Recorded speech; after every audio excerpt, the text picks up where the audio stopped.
মুসলমানদের হিন্দু ভাই কুরবানি নিয়ে পশু কি কাটার বলছে সময় আসে, শুনুন। তখন আমাদের ভেতর থেকে গন্ডগোল আমরা শুরু করি।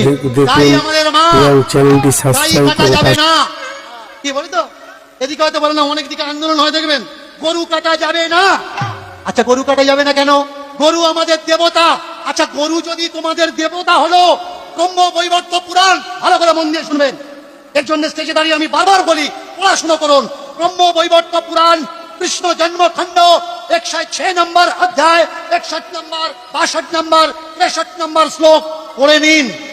রুক্মিণীর বিবাহের সময় 1 লক্ষ গরু বলি দেওয়া হচ্ছে ভোজন করানোর জন্য।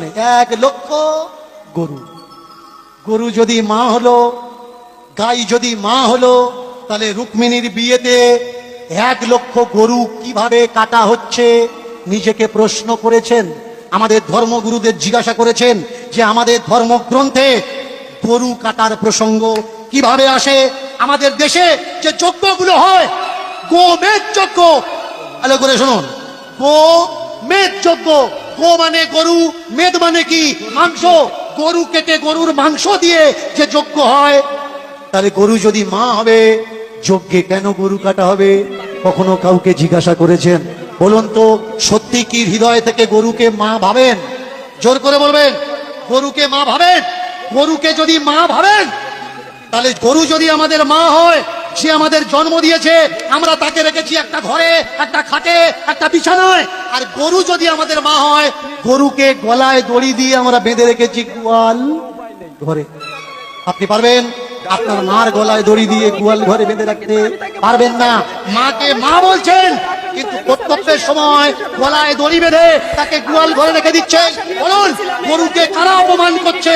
মুসলমানরা নাকি হিন্দুরা? গরু যদি মা হয়, বলুন তো, গরুর ছেলে মানে বাছুরটা কে হবে? ছোট ভাই হবে। মার পেটে যে হয় সে তো ভাই হয়। এবার বলুন, গরুর বাছুর হলে, বাছুরটা যদি আমার ছোট ভাই হলো, 21 দিন পরে গিয়ে প্রথম দোয়াটা কতদিন দেন? কতদিন পরে দেন? 21 দিন না?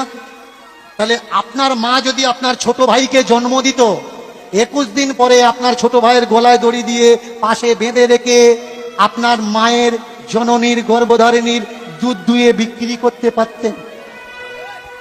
আমাকে বলবেন না যে আমি হিন্দু ধর্মের অপমান করছি। আমি প্রশ্ন করছি, আমি জানি না, আমি অবোধ শিশু, আপনাদের কাছে জানতে চাচ্ছি। গোমূত্র পান করলে 3500-এরও বেশি রোগ সেরে যায়। বলুন তো, গরুর মুত খেলে যদি 3500 রোগ সেরে যায়, তাহলে তো পিজির মতো হসপিটালে মেডিসিন নয়, গরুর মুত